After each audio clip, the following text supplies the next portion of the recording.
If you want the gills, we got the skills right here at 302 Fishing. Good morning, welcome back to the channel. If you're brand new, or if you've been hanging around and you haven't already done so, smash that subscribe button. Click that notification bell so you're advised of all of our future episodes that we upload to you. Give us a thumbs up if you like any of our episodes, including the one you're watching, and of course, drop a comment below, good, bad, or indifferent. Let's get into this. We are going to slow it down one more time today. We went out there last episode and slowed it down with the jerkbait and of course the Ned rig. It bothered me that we didn't catch anything on that Ned rig. So we're not going to use that today. We are going to go ahead and put out a Wacky rig today. And I know these fish are going to go ahead and try to slam up on this bait. It's just a matter of us being patient and trying to put it in the right places. We're going to use a Yum Dinger 5-inch black blue. Got our Wacky Rig hook. And all we gotta do is just cast it out there because we're going weightless. And they're gonna go absolutely nutty, hopefully, when we throw that bait out there. But we're gonna go up north to a pond I like going to. Haven't had much luck the last couple times I went up there, but we're gonna try our best to try to put some fish on the end of those lines that we have. So give me a couple seconds to get up the road. We'll tie those baits on, and hopefully, if we're lucky, we get some fish on. Let's get our Wacky Rig on. We're gonna go with the Yum Dinger. This is a 5-inch black blue. We've got our Wacky Rig tool that we need right here in order to go ahead and put these little loops on there so the hook stays on there and doesn't tear these baits up. So give me a couple seconds to get that done. Just gonna go ahead and grab the bait itself. You got the opening in the tube. You just slide it right down there. Real hard, guys. And then you just gotta bring a couple of these rings up here. And you're gonna bring it right here. I'm gonna try to make sure this is mid bait. See where the thick part of the bait is right here? We're gonna put it right there. And we're gonna make sure that ring ends right up on there. See the ring? And then we're gonna grab another one.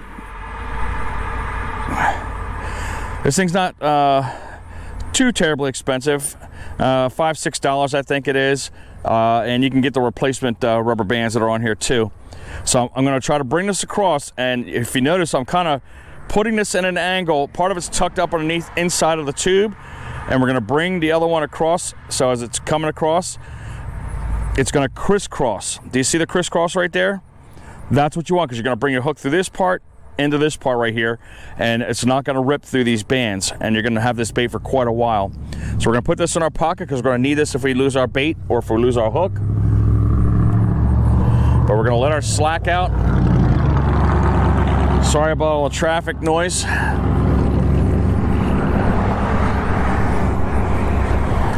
But we'll bring the hook back up over here.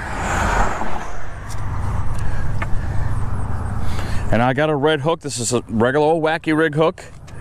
And we're gonna come where that crisscross is at. You see that? You're gonna put the hook in between that crisscross, and you're gonna spin it around so you can come through the other side of that crisscross. And see how that cross is right there? So when it pulls on it, it's not gonna pull away or rip the bait up. That's what you want. I should have put that a little further down, but it should be okay. We're gonna try starting with soft plastics. I got black blue because it is chocolate water out there right now, guys. And I want these fish to be able to see this bait, but if we don't do that, we're gonna go scorched earth with the cotton Cordell lipless crankbait. Dead calm out here, slick as anything, not even a breeze going on right here. So that helps us out. That means we can cast further with this weightless bait. But let's go ahead and try to go out in the middle first. Let's see if they're out there first before we go to these shorelines, because I'm literally seeing no bait fish anywhere around here on the edges.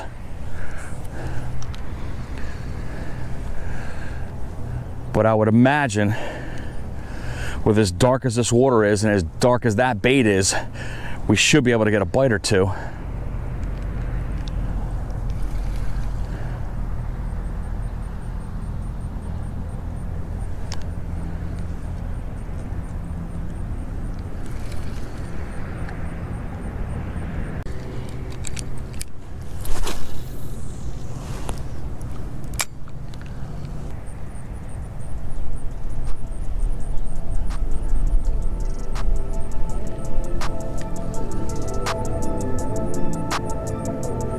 There's a fish right there. There we go, fish on. Fish on.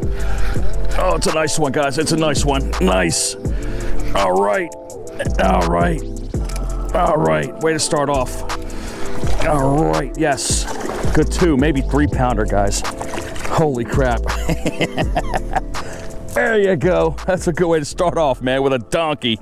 Boom. Boom, boom, boom. All right, man. Nice looking fish there. Nice looking fish. Let's find our pliers.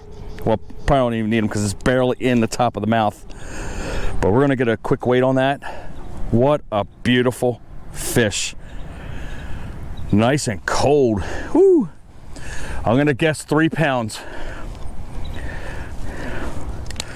But I saw the bait just tap just once, and it barely moved off to the left-hand side. We're zeroed out. Let's see what kind of weight we got. Holy crap, guys. Way to start off. 3.85 pounds. Nice. Alrighty then. Show her off again. She is so beautiful. Are there ones bigger than that in there? Let's hope so. Pretty, pretty, pretty. And she's gone. So when you get a big old fish like that, that's why it's important to have these rings on her, because that fish literally would have torn that bait apart on the first shot. But we got that right on the top of the mouth. It was an excellent hook set. That was awesome.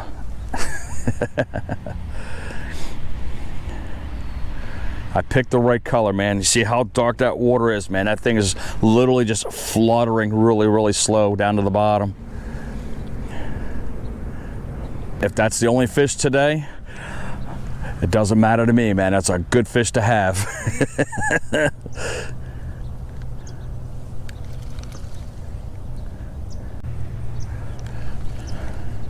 That took me maybe about 15 minutes just to get to that first fish right there. Way better than the last episode. I had a couple sporadic right off the bat, and at least 2 hours before we got another fish on that other pond. But we're definitely going to make this a 1 pound episode right here. That fish could have probably been the one that was chasing a bait that I saw earlier when I got up in here. There was almost a big boil in the back section of this pond here. So far, we only got that 1 bite going on right now.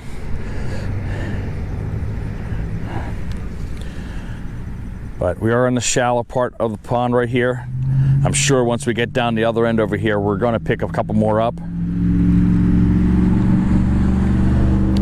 But I'm already happy with the way it's starting off, to say the least.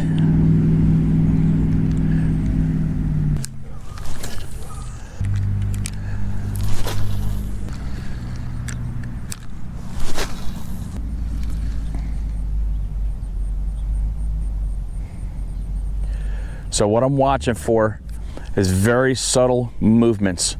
I'm either watching the line twitching forward, going to left or to right very slowly, or watching that line come really slack as the fish is coming towards me. These fish are going to be quite slow and lethargic because that bass was really cold, the one I was holding a few moments ago.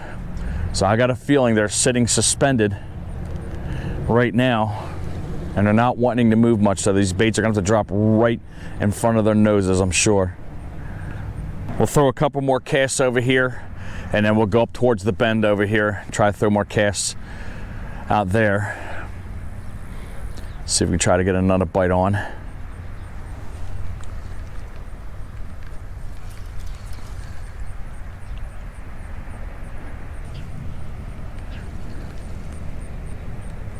All right, a couple more shots to the deep and we'll make our move.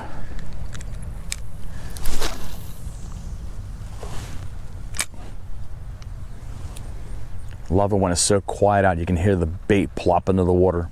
Bloop. All right, let's make those few steps to the next location. Make our way through the ravine here.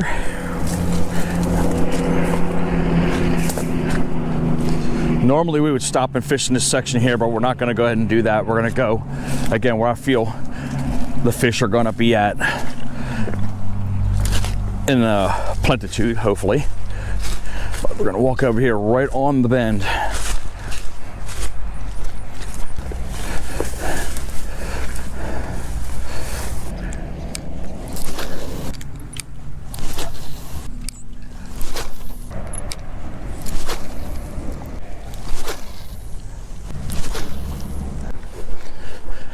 Absolute beautiful day out here. You would think these fish would be moving and active, but nothing doing. They're gonna make us work today. So one thing I like about fall, obviously the trees, they've got no leaves on them. Things start dying off, and when things start dying off, you start finding trails you didn't see during the summer and spring because everything's so overgrown. So I got this brand new trail here that puts me right onto the corner right here. But I haven't seen anything on the shoreline, so I'm really not going to concentrate my efforts right along the shoreline. I'm actually going to be concentrating again out in the middle where I think these fish are going to be at.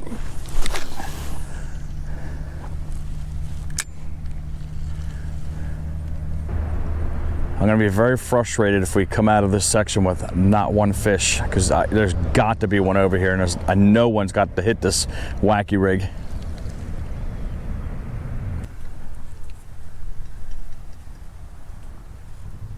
There's a fish right there.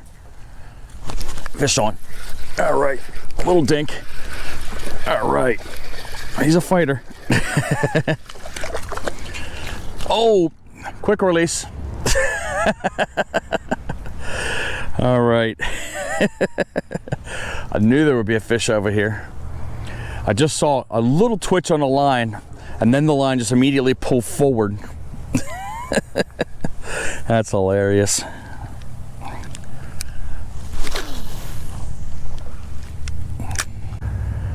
I thought I had a good hook set on that thing,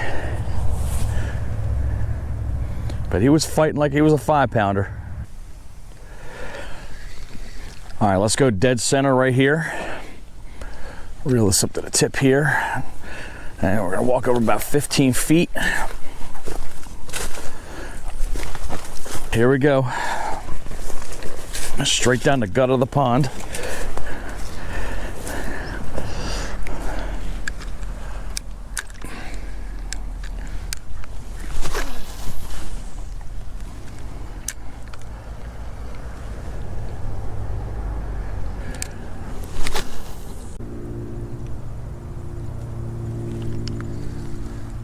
That's a fish.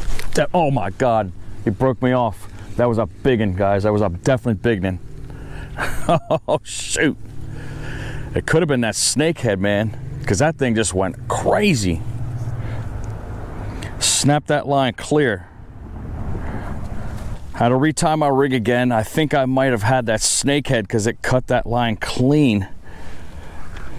And now I'm gonna have to run back and go get my baits. I thought I had the package in my pocket, but luck would have it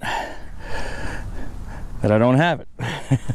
So let me go ahead and make that long walk back to the cart to go get my stuff, and I'll be right back. I'm not living up to my Scout's motto, which is be prepared.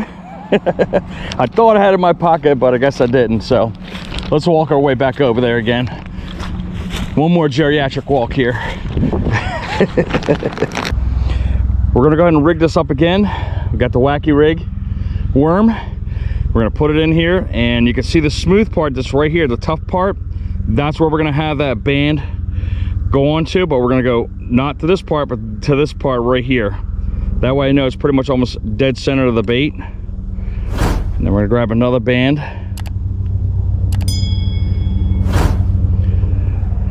As I mentioned earlier before, put it on a slight angle and make sure part of that band is underneath inside of that pipe there. See that? The X that I was talking about.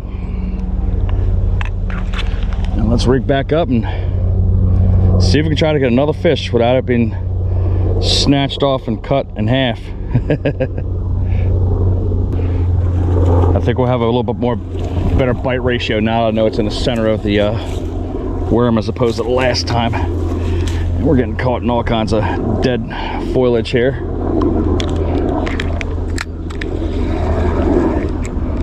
Let's get back to work. But when that thing hit that bait, I mean, it took off way faster than a bass. That's what makes me think that that was a snakehead. And again, clear cut on that line. Usually bass chafe the line.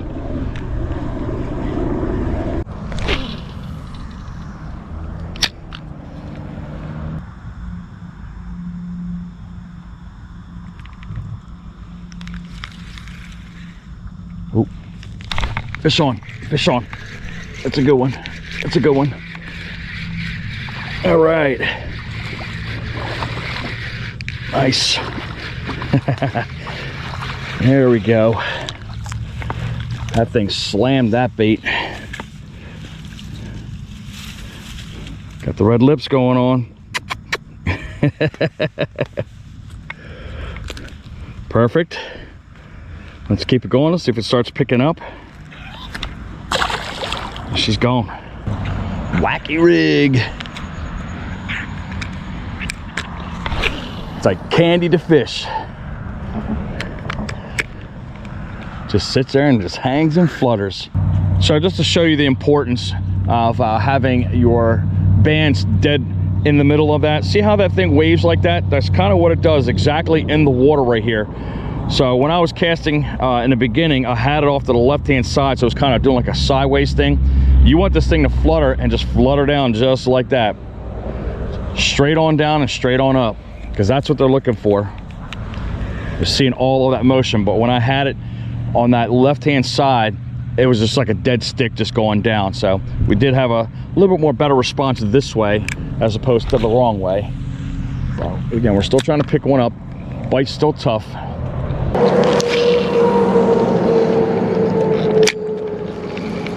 Fishy, fishy, fishy, fishy, where you at? Gonna throw a couple more casts over here. I'm gonna go back to the front of the pond, try to toss there one more time, and if we don't pick anything off, we'll come right back over here again. We're gonna try to get one more fish and then make our way on out. But we got to get one more. I know there's got to be another one who wants to hit up on this bait.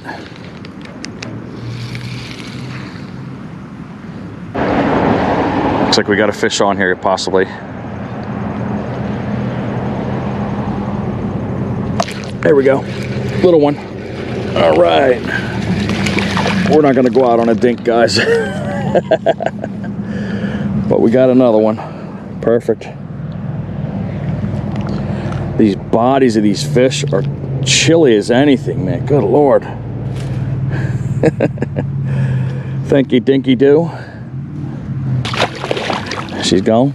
All the fish have been out in the middle as I predicted. Nothing on the edges.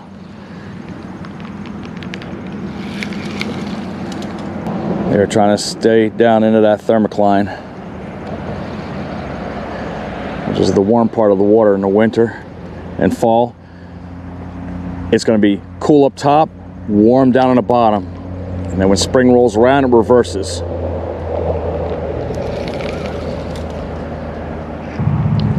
Let's go back down to the other end of the pond. Back where we started, we got the Wacky rig set up the right way this time. Let's see if we can get a couple bass on this end. Nothing but dinks down on the other, and a potential snakehead.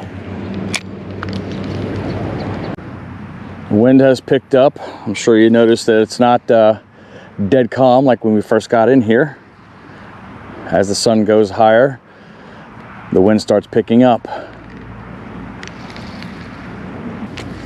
And we got some bait fish jumping around here. Cast right over that and then come back into it.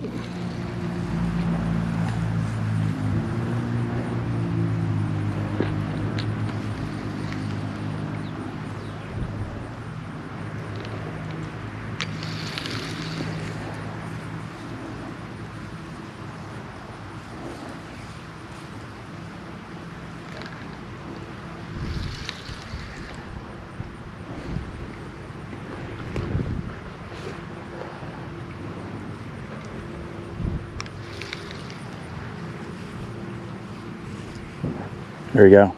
Fish on. There we go. There you go. Tiny little dink. That's what was chasing those minnows. All right. Again, paying attention to your environment.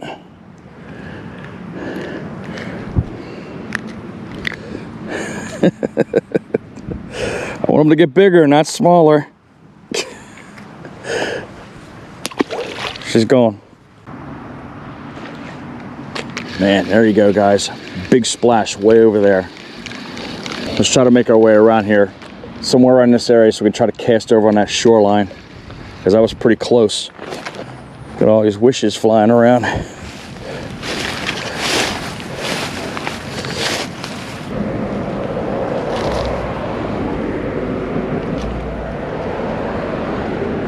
Look at this, guys, right in front of us.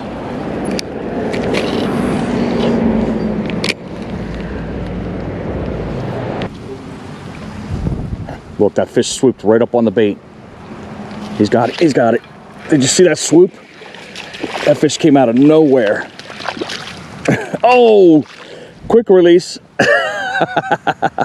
You saw that boil come right up at that bait. Nice. I saw those minnows scatter all over the place, and again, cast it over it and came right through it, and that bass just absolutely destroyed that thing. That was crazy. I'm gonna hop in my car, I'm gonna drive around one more time down the back end over there, throw a couple more casts, see if we can try to get one more, and we'll call it a day. All right, I'm out of here, and I'm gonna go ahead and jump into my car. We're gonna go right back to the back side of the pond, spend about 10 more minutes right there, and we'll finish her out.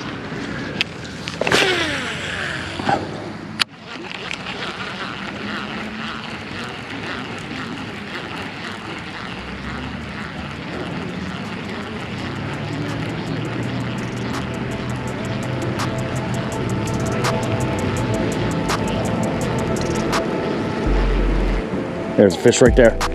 All right. Oh, that's a good one, guys. That's a good one. That's a good one. All right. Nice. Another 3-pounder at least. Nice. Gotta impress the ladies, guys, you know?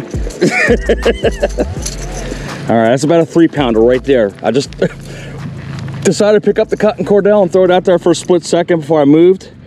And boom, there you go. All right, 2 nice beauties today. This one's close to 3, but let me get my scale out of my pocket and we'll see how much it is for real. Get our clipper on, and let's see how much our little darling weighs today. Almost 3 pounds. We're at, take my glasses off, 2 pounds, 88 ounces. Boom, 4-pounder and almost a 3-pounder today. Pretty fish. Let's get her on the water. She's tensing up, so this fish is ready to go. And boom, she's gone. This cotton cordell is savage. I just said, you know, I'm gonna throw this one cast out here before I move over to the other side. And it only took me 2 casts and got another decent sized fish. I think what I'm gonna do here, since I got a bite on this lipless crankbait, I was gonna use this Wacky Rig over there, but we're gonna try to go ahead and bomb this out a few times and see if we can rip one up out from that side too. One more chance with the cordell right down the center of the pond. Help me, cotton cordell. Give me that big fat lunker I deserve today.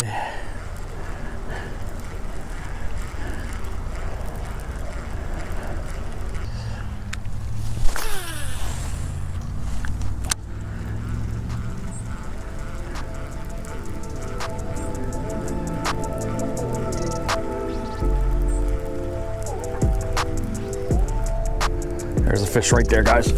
It's a good one. Real good one. Real good one. Got to keep her pegged. Real good one. She's running. She's running. Oh, yes. Savage, savage, savage. Yes. Oh, man, this is the biggest one, guys. This is the biggest one. Please stay on. Please stay on. Please stay on. All right. Yes. This might be another 4-pounder, guys. Yes. Boom. Look at that donkey, guys. That cotton Cordell is the shiznit. Boom. How about that? All right. Let's get our scale out.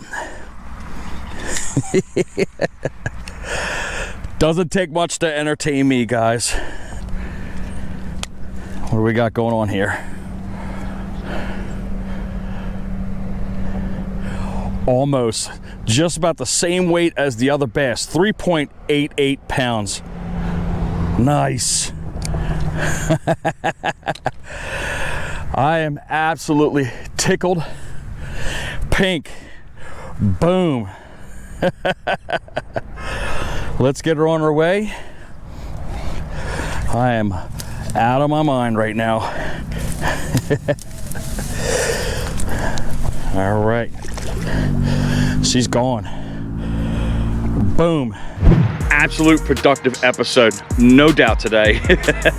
I knew we were gonna get fish on that Wacky Rig. I decided to slow it down again, give it a second shot, and that Wacky Rig just went to work right off the bat. It didn't even take 15 minutes, and we literally got a 4-pounder right off the bat. Got a couple dinks in between. I'm sure you saw that cool part where we had fish just jumping all over, little minnows, and I cast it over those bait balls, and as I came right through them, 2 fish right there. Just being cognizant of my environment and being aware of what those fish are doing, and we were able to put them right on the end of the line, which was cool. We had the little lull come by, and it started getting quiet, and the fish started getting smaller on the Wacky Rig, and I'm like, man, I think I might cut out. But you know what?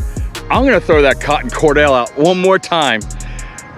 Good Lord Almighty, man, that bait is savage, man. Did you see that 3-pounder and almost 4-pound fish smash up on that lipless crankbait? So that is my vindication from the last episode.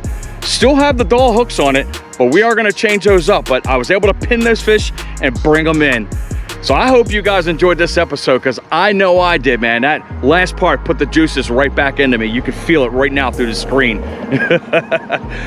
I hope you guys have a great day. I hope you catch your donkeys. I'm gonna get the heck out of here, and as always, fish on.